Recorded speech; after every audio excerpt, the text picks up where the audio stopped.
Codegérien, codegérienne, bienvenue dans cette vidéo. Je vais vous montrer comment déposer de l'AXL USDC directement depuis une blockchain telle que Polygon, telle qu'Ethereum, telle que la BSC vers Kuji, vers Kujira. Mais pas seulement, vous pouvez également déposer vers Axelar, vers Cosmos Hub, vers eMoney, vers Juno, vers Osmosis, vers Secret, vers Terra, qui sont toutes des blockchains de l'écosystème. Donc, qu'est-ce que c'est que Satellite Money? C'est un bridge. Un bridge, ça permet tout simplement de faire le pont entre deux blockchains qui ne sont pas capables de communiquer au départ l'une avec l'autre.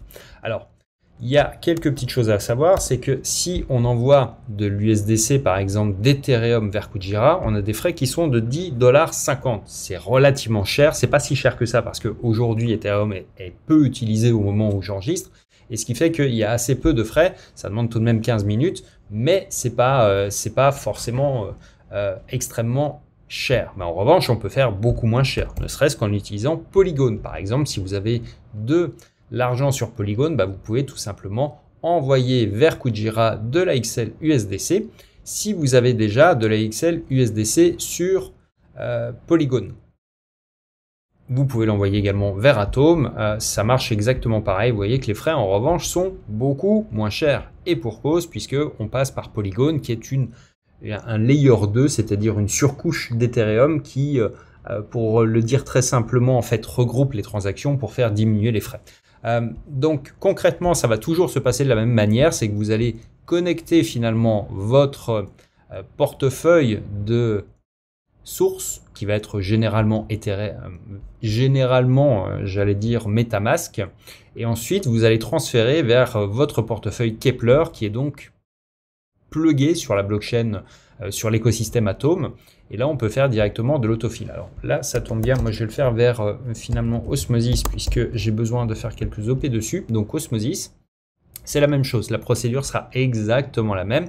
Donc je vais sélectionner ma blockchain source. Donc si vous avez...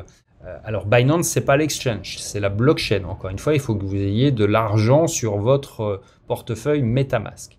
Mais si vous avez ça, là, je vais envoyer de Polygon, de l'AXL USDC vers la blockchain Osmosis. Et je pourrais le faire exactement de la même manière vers la blockchain Kujira.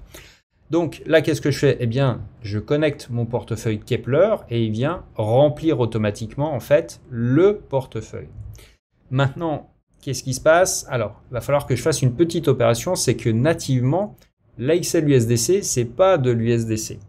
Ce qui veut dire que je vais devoir, dans mon portefeuille MetaMask, le convertir pour pouvoir l'utiliser. Donc concrètement, vous voyez qu'ici, dans mon portefeuille, j'ai de l'USDT, j'ai d'autres tokens, bref, peu importe. Là, je vais venir les swapper. Donc qu'est-ce que je vais faire? Je vais venir ouvrir, je vais dire, ok, je veux swapper de l'USDT.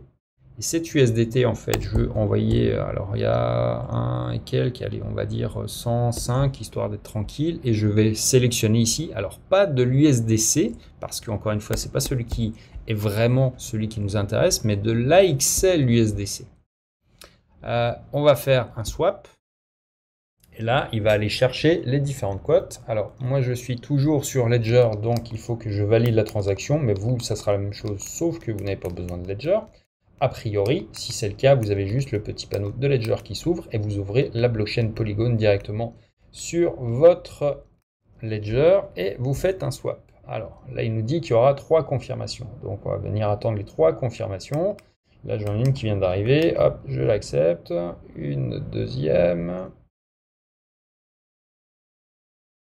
Alors là, il est en train de processer en fait mon swap, c'est-à-dire qu'il convertit mes USDT en AXL USDC, que je vais pouvoir ensuite envoyer directement sur la blockchain Osmo. Ok, ça c'est fait. Donc je reviens sur cette partie-là, et donc je vais dire, ok, je voudrais le max. Alors évidemment, là je ne suis pas forcément connecté, donc je vais connecter mon MetaMask. Alors, je retape mon mot de passe, voilà. Et là, je vais lui donner l'autorisation d'utiliser en fait le compte avec lequel j'ai effectué mon swap. Ok, donc là, on a bien, j'ai swappé donc mes USDT en AXL USDC. Il en détecte 104, c'est-à-dire que j'ai eu $1 de frais. Et donc, je vais prendre max, boum. Là, mon adresse, si ce n'était pas le cas, je viens l'autofil et je vais faire générer une adresse de dépôt. Et ensuite, tout va être automatiquement traité. Maintenant, évidemment, si vous n'étiez pas connecté avec Keplr, il va vous demander de connecter votre compte Keplr pour pouvoir récupérer l'adresse du réseau Osmo, mais ça serait pareil sur Kujira. Et ensuite, eh bien, il faut avoir conscience que ça prend 15 minutes pour effectuer le dépôt, mais à partir de là, vous allez retrouver vos USDC, du moins vos AXL USDC, directement sur la blockchain. Donc là, il est en train de générer l'adresse de dépôt. Tac. Connecté de balance, alors je vérifie quand même, ok, et je fais confirme, donc si tout est bon, hop. Et là je vais faire envoyer depuis Metamask, donc là Metamask va me demander d'approuver la transaction, donc là j'ai bien tous mes AXL USDC, je confirme. Alors, moi, je l'ai déjà fait, donc évidemment, je ne vais pas m'embêter à faire forcément un essai, mais faites toujours une petite transaction. N'envoyez pas comme moi 100 $ d'un coup si vous ne l'avez jamais fait. Faites-le une fois avec 3 $ par exemple. Alors, ça va vous coûter 3 $, mais c'est 3 $ que s'il y a un problème, au moins vous êtes sûr que ce n'est pas une grosse perte. Donc, faites en sorte de toujours vérifier avec un petit montant. Faites une première transaction 3 $.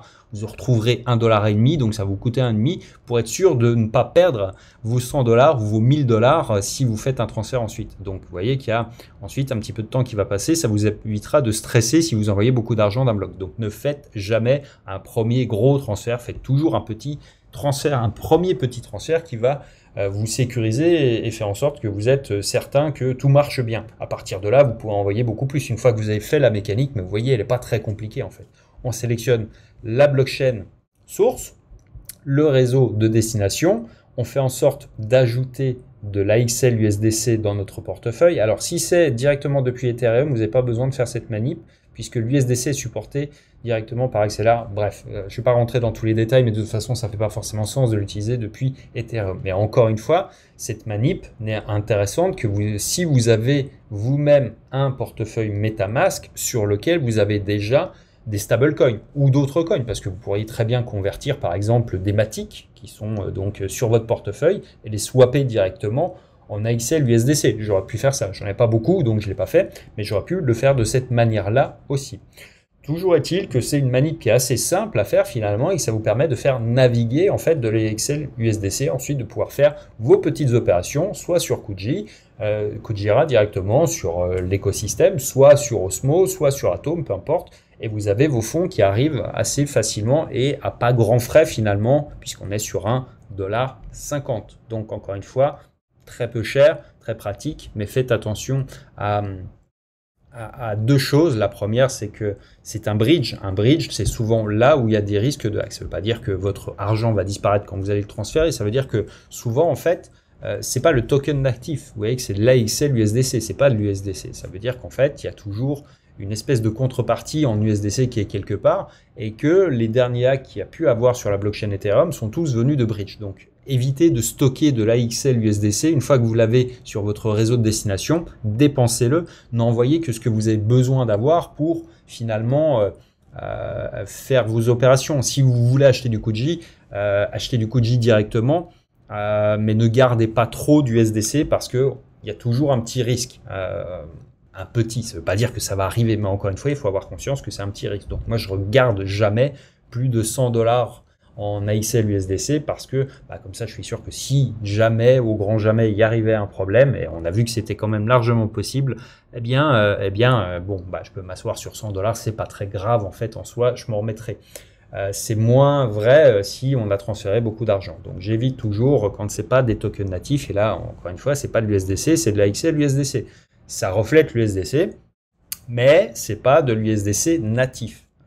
Donc encore une fois, faites ça avec juste l'idée de transférer de l'argent que vous allez pouvoir ensuite injecter dans l'écosystème. C'est beaucoup plus simple, c'est beaucoup plus sain, et comme ça vous pouvez planifier vos opérations, vous pouvez utiliser ensuite tout l'écosystème Atom pour profiter de votre argent. Alors, presque pu ne pas couper la vidéo, mais là, le transfert a été effectivement terminé. Il est complet. Il vous donne les différents éléments pour le retrouver sur la blockchain et voir la confirmation de dépôt. Et puis, on va vérifier sur Osmosis. Donc, ici, si je l'avais envoyé sur Kujira, je l'aurais retrouvé directement sur la blockchain Kujira. Bref, là, c'est toujours la même mécanique. On voit que j'ai reçu 102,57 USDC.